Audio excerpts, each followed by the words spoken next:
On the evening of August 3rd, 2025, along a quiet stretch of Fort Anthony Road in Jackson Township, Ohio, a passerby noticed a plastic tote abandoned near the roadside. At first glance, it appeared ordinary, but the odor coming from it prompted an immediate call to law enforcement. Within hours, the area was sealed off, and investigators made a grim discovery. Inside the tote, wrapped in layers of tarp, painter's cloth, and towels, was a body of a woman. She was later identified as 28-year-old Brittany Fuhr-Storms of Franklin, Ohio. The investigation quickly revealed she had been pregnant at the time of her death, and the unborn child had not survived. What remained unclear was how she died, how long she had been in the tote, and who had placed her there. Sunday, August the 3rd, 2025, approximately 1937 hours, Jackson Township Police Department was dispatched to a suspicious circumstance on Fort Anthony Road in Jackson Township, Montgomery County, Ohio. The call was reference a cooler with a bad smell coming from it. At that time, they called for German Township because one of our crews was tied up. German Township got there, was able to get the tote up over the dirt hill that was behind, and at that time they were able to get the lid off of it and noticed that there was a nude female inside. Once the tote was open, she was wrapped in towels and a tarp. The plastic tote had screws keeping the lid down tight, and that's at that time we secured the scene and called Montgomery County Sheriff's Office for their evidence techs and homicide detectives to come up and assist in the investigation. So, Chief Royal. Detectives traced Brittany's final movements to an apartment on Logan Avenue in Middletown.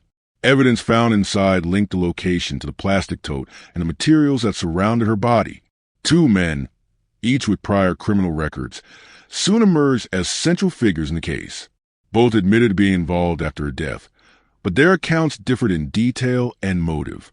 While the official cause of death awaits confirmation, toxicology tests could change the nature of the charges already filed. Prosecutors have hinted that more severe accusations may follow, depending on what those results reveal. Stay with us as we unravel the shocking story and uncover the heartbreaking details of what led to this senseless loss. Before we begin, let us know in the comments, where are you watching from? And what are your thoughts as the story unfolds?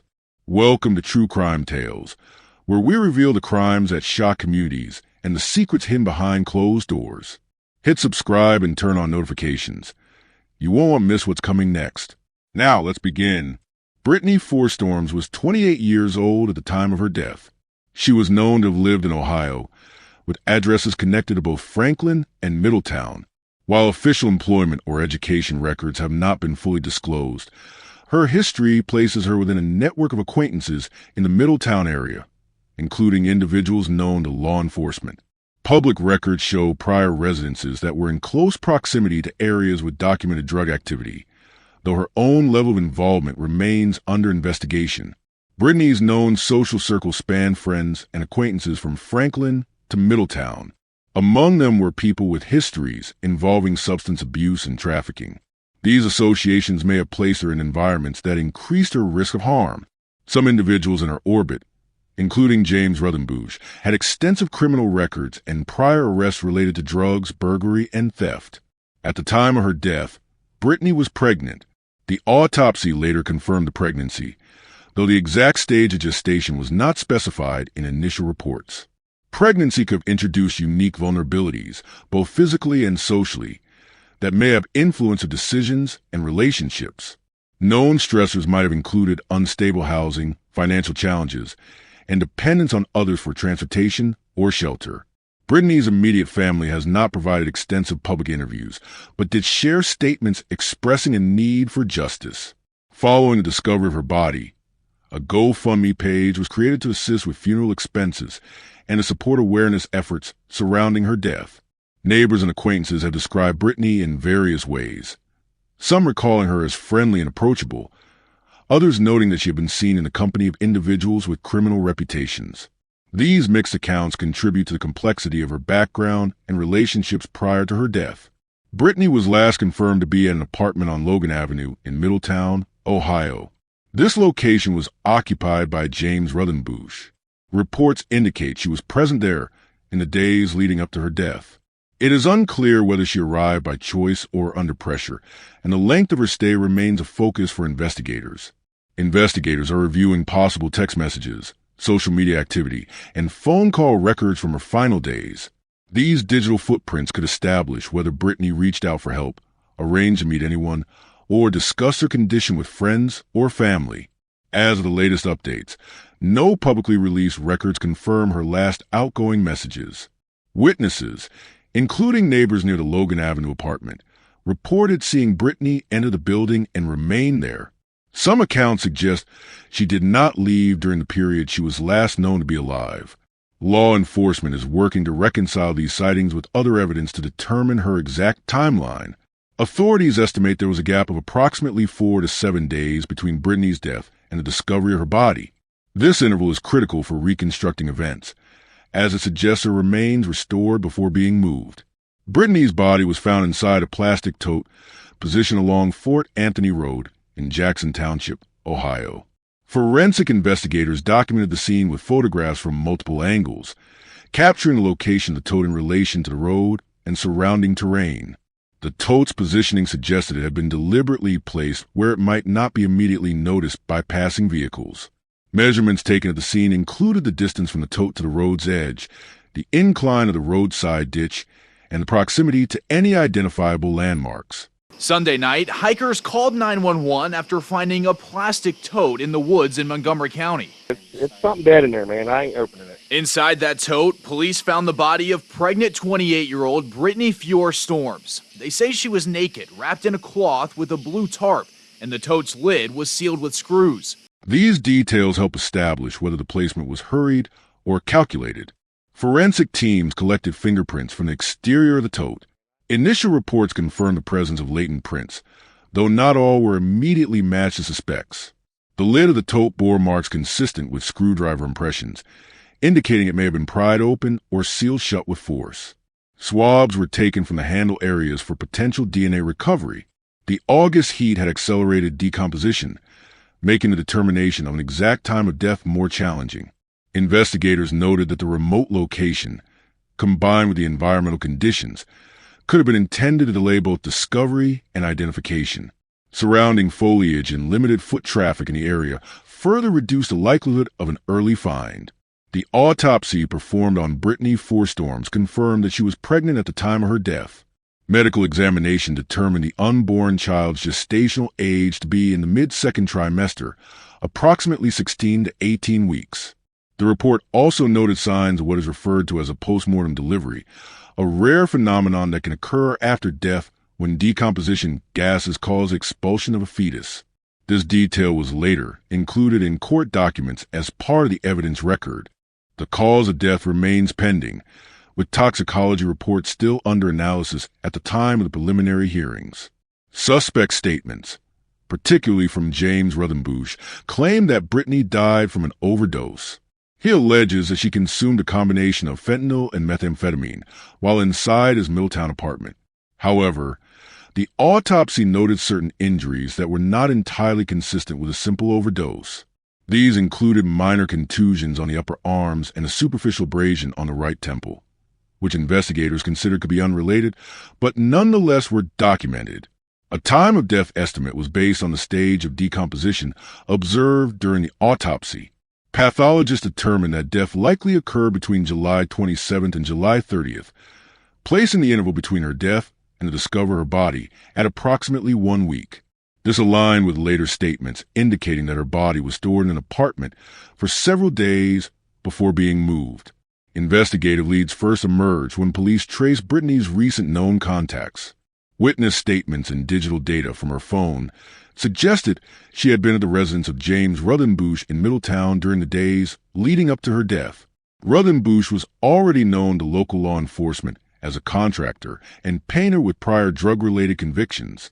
On August 6th, authorities executed a search warrant on Ruthenbush's apartment. The warrant was initially issued for suspected narcotics trafficking, but was expanded to include a death investigation once evidence began connecting the location to Britney's disappearance. The search team documented several items of evidentiary value. Painter's cloth that visually and materially matched the wrapping around Britney's body when found. A blue tarp, identical in make and size to the one used inside the plastic tote, where her remains were discovered. Screws consistent with those securing the lid of the tote found at the roadside dump site. Blood evidence detected in the apartment bathroom, later confirmed by preliminary testing to be human blood. Rope or straps that investigators believe could have been used to secure or transport the tote. These findings, in combination with location data, placed Brittany at Ruthenbusch's apartment and provided physical links between the disposal site and his residence. Personal details gathered in the investigation describe Ruthenbusch as a self-employed contractor specializing in painting and home repairs. He lived alone in the Middletown apartment, where Brittany is believed to have died. His criminal history is extensive, with records showing convictions for drug trafficking, possession of controlled substances, burglary, and corruption offenses. Prior charges also included probation violations and weapons-related infractions. This background placed him firmly on the radar of local narcotics units. Statements the police given by Ruthenbusch during questioning outlined his account of events. He claimed Brittany came to his apartment on or around July 27th and began using narcotics, including fentanyl and methamphetamine. He alleged that she lost consciousness in his bathroom and that he attempted to revive her using Narcan and CPR. According to his statement, these efforts were unsuccessful. He admitted to leaving her body in the apartment for several days before deciding to dispose of it. He also acknowledged knowing she was pregnant at the time of her death. When pressed on why he did not call emergency services, Ruthenbusch stated that he feared legal repercussions due to the presence of drugs in the residence.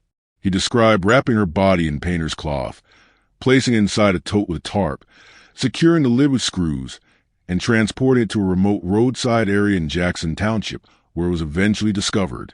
Charges filed against Ruthenbusch include corrupting another with drugs, trafficking fentanyl and methamphetamine, tampering with evidence, abuse of a corpse, failure to report a death, possession of drug paraphernalia. These charges encompass both the alleged role in Brittany's death and concealment and disposal of her body. The discovery of Brittany's body on August 3rd set off a multi-agency investigation involving the Jackson Township Police Department, Montgomery County Sheriff's Office, and Middletown Police. The case required coordination between crime scene units, narcotics enforcement, and forensic specialists. A review of digital evidence, phone records, text messages, and social media activity helped investigators reconstruct Brittany's final days. Communication showed she was in regular contact with Ruthenbusch, and several messages placed her at or near his apartment. Surveillance cameras in the vicinity captured a vehicle matching Ruthenbusch's registered truck traveling toward the disposal site on the evening of August 2nd. Additional interviews with acquaintances revealed that Ruthenbusch had a reputation for supplying narcotics and that Brittany had been seen with him multiple times in the weeks prior to her death. Witnesses also reported overhearing him mention concerns about law enforcement attention and his desire to get rid of certain items from his residence. Forensic testing on the painter's cloth, tarp, and screws recovered from his apartment confirmed material matches to the items used in concealment of Brittany's body. Blood evidence from the bathroom was sent for DNA confirmation, which investigators believe will conclusively link it to Brittany. At the time of the latest reports, Ruthenbusch remains in custody awaiting trial. Prosecutors have signaled the possibility of additional charges pending the results of the toxicology analysis, which will determine the official cause of death. If the toxicology confirms fatal levels of fentanyl or methamphetamine, the prosecution may pursue enhanced charges related to the death of both Brittany and her unborn child. Authorities have also emphasized the ongoing nature of the investigation, suggesting that other individuals could face charges if evidence emerges that they assisted in the transport, concealment, or disposal of the body. So on that night, the Montgomery County Sheriff's Office sent out our homicide division and also our evidence technicians to respond to the scene. The body was recovered by the Montgomery County Coroner's Office. The next morning, we sent detectives and the EV crews back out so they can be able to walk the roadway, the wood line, and the bank, looking for any additional evidence in the daylight. An autopsy was complete by the Montgomery County Coroner's Office on Monday, August 4th, and the female victim was identified as Brittany Fuhr-Storms, 28-year-old white female. It was also discovered that she was pregnant and the baby was also deceased. This investigation led Montgomery County Sheriff's Office detectives to her last known address was down in the city of Franklin. Information gathered with Franklin PD led us to the city of Middletown. Through combined efforts with the Middletown Division of Police and the Montgomery County Sheriff's Office detectives, 2 suspects were identified and arrested Tuesday night, August 5th, 2025.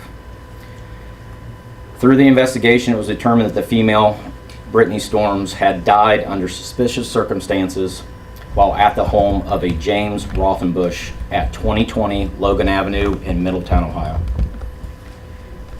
James and another person of interest, Rick Shepard, left Britney's body in the shower of the home for several days before putting her body in the tote and driving it out to Fort Anthony Road located in Jackson Township and disposing of the body. I will now turn it over to Middletown Deputy Chief Morgan to talk about the charges both of these individuals are facing from their department, as they will be handling this investigation moving forward. Thank you, Chief. So, members of our Special Operations Unit, they were actively aware and investigating the location where this deceased female came from in our city, which is 2020 Logan Avenue, Apartment A in the city of Middletown. Based on the information obtained in Franklin and Montgomery County Sheriff's Office investigation, led them to contacting us. Through this joint investigation, suspects were developed on the evening of 8/6, 2025. We served a search warrant for narcotics at 2020 Logan Avenue, being the residence of Mr. James Rothenbush. Rothenbush was detained at that time, and the search of the residence resulted in a quantity of fentanyl and some other drug paraphernalia.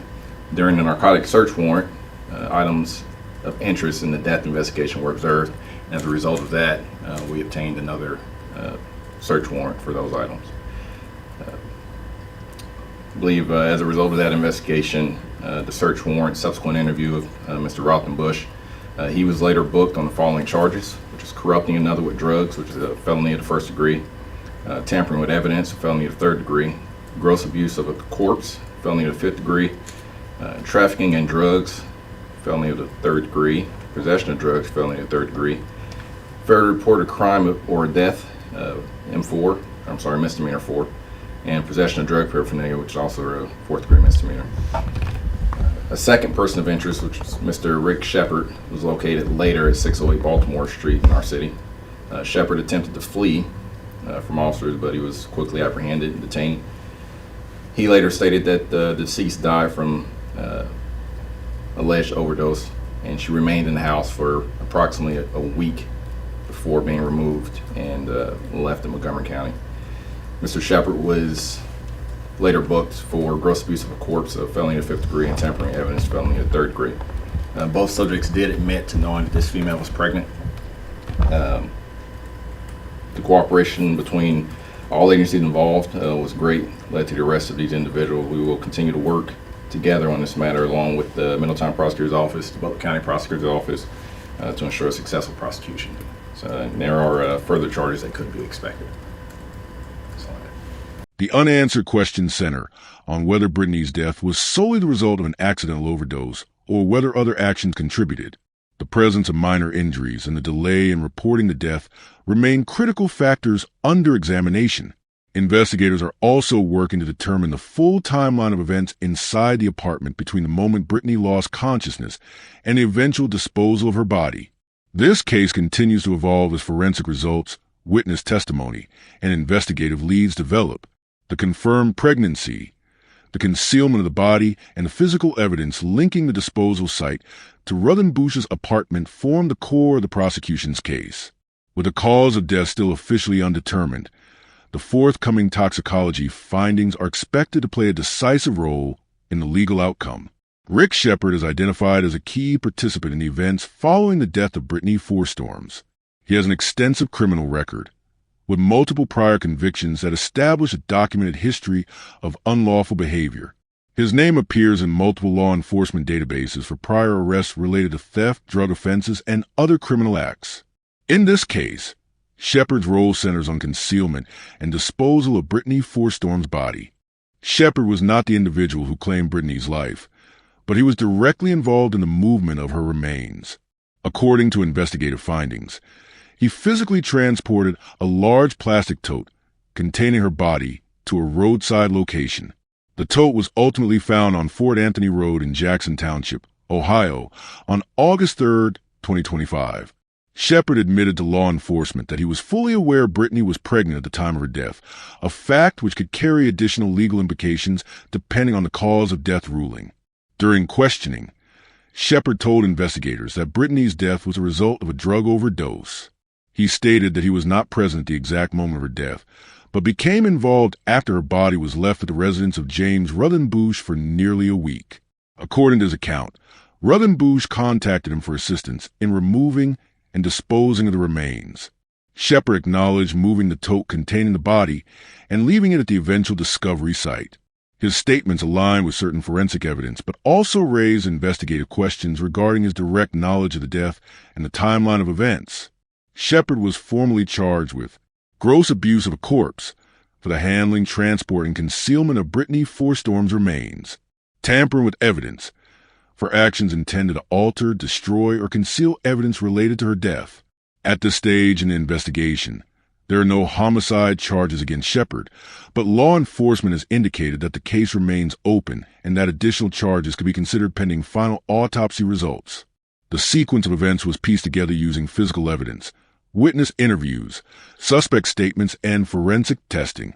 Investigators determined that Britney Forstorms died inside the bathroom of James Ruthenbush's apartment on Logan Avenue in Middletown, Ohio.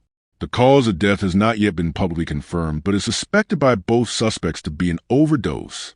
Autopsy results are pending to verify or refute this claim.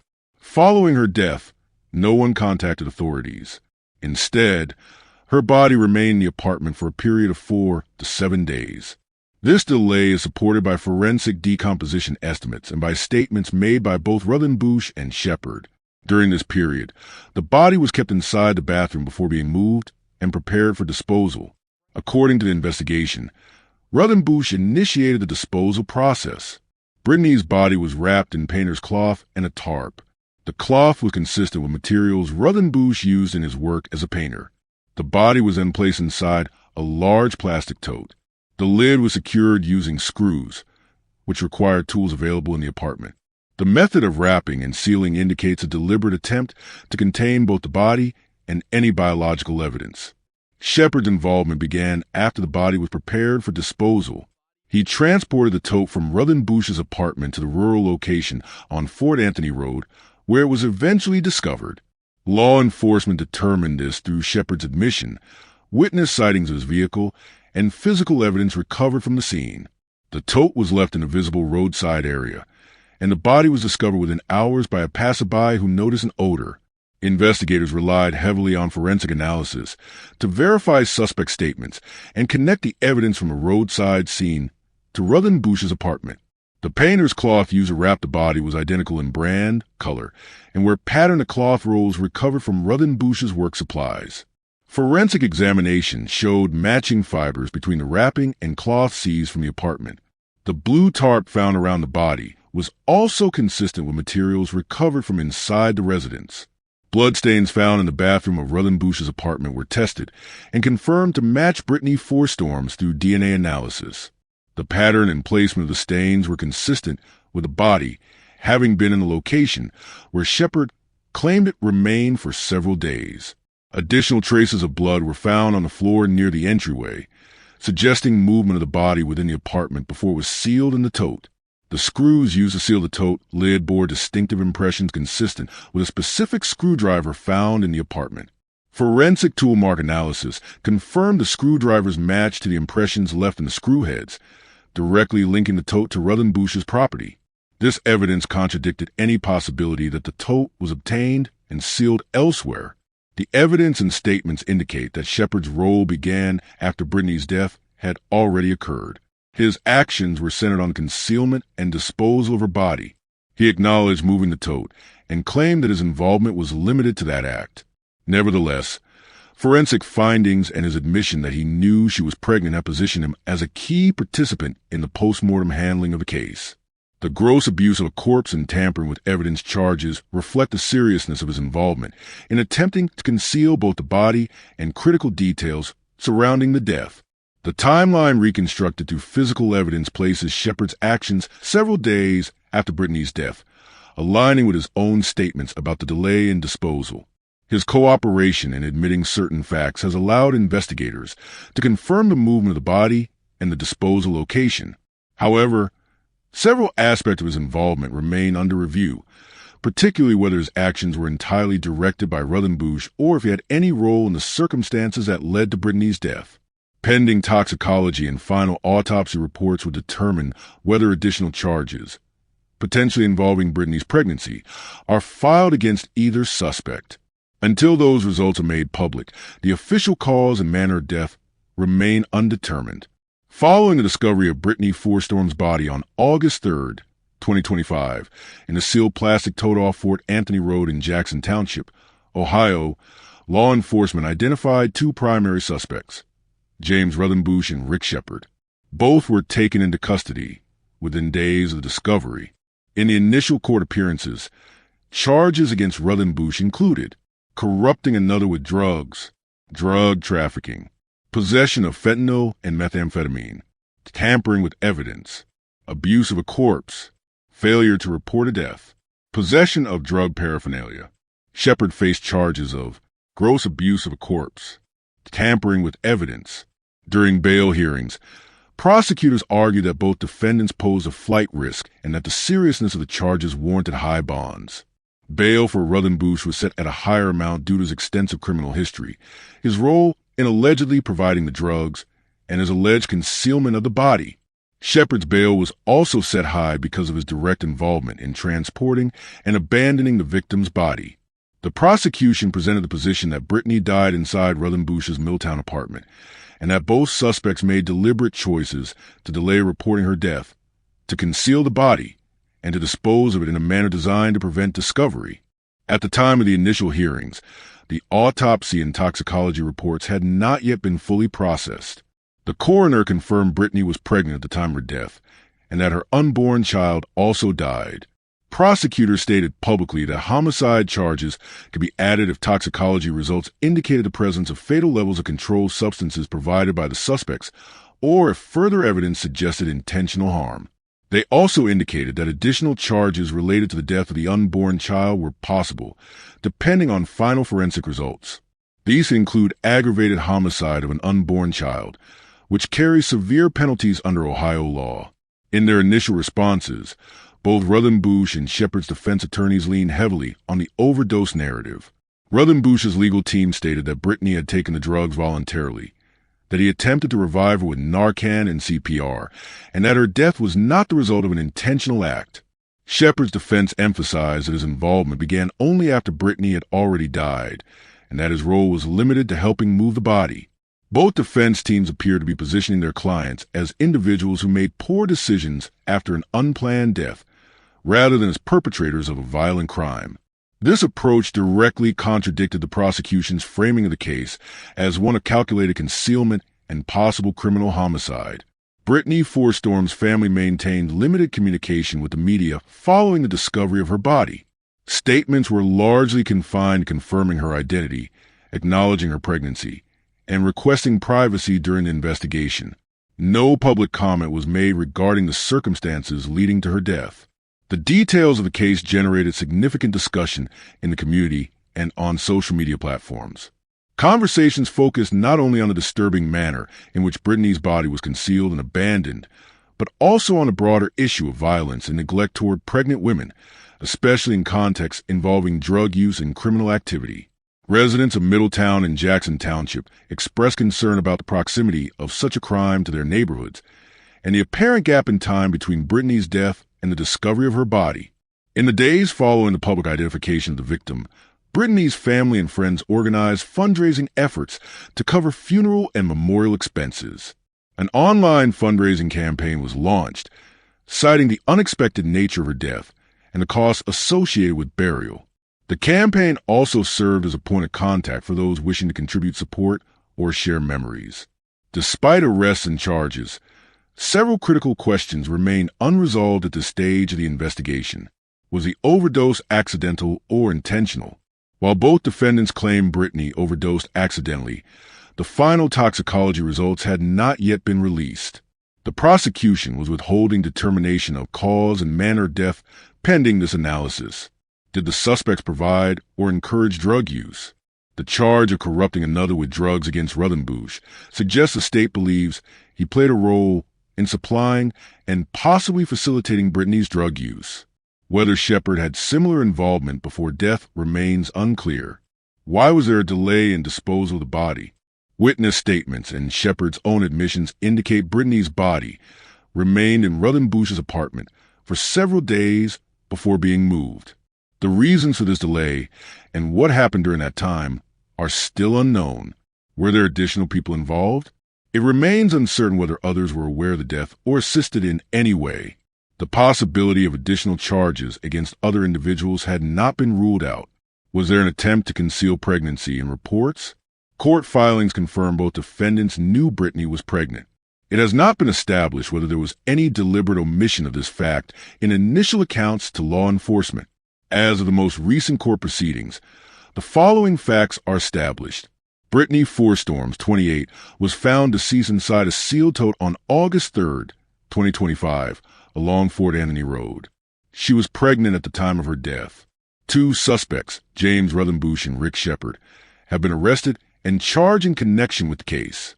Evidence links Britney's death to Rutherbush's Middletown apartment, where she reportedly died days before her body was disposed of. What remains unresolved are the specific circumstances of her death, the cause and manner as determined by final autopsy and toxicology reports, and whether additional charges, including homicide, will be filed. The prosecution continues to develop its case, while the defense maintains that the death resulted from an accidental overdose and that their client's actions afterward, while illegal, did not directly cause the death. The investigation is ongoing. Forensic analysis, court motions, and further witness testimony are expected to shape the next stages of the case. Until those developments occur, the central questions, how Britney died, why her death was handled the way it was, and whether justice will be pursued for both her and her unborn child, remain unanswered. If you found this story as gripping and heartbreaking as we did, don't forget to like this video and share it with others. And if you want to hear more true crime stories that uncover the mysteries behind these tragic events, make sure to subscribe to our channel and turn on the notification bell. You won't want to miss our latest stories, updates, and discussions. Thank you for joining us on this journey to seek justice and explore the truth. Together, we can make a difference. Until next time, stay safe and stay aware.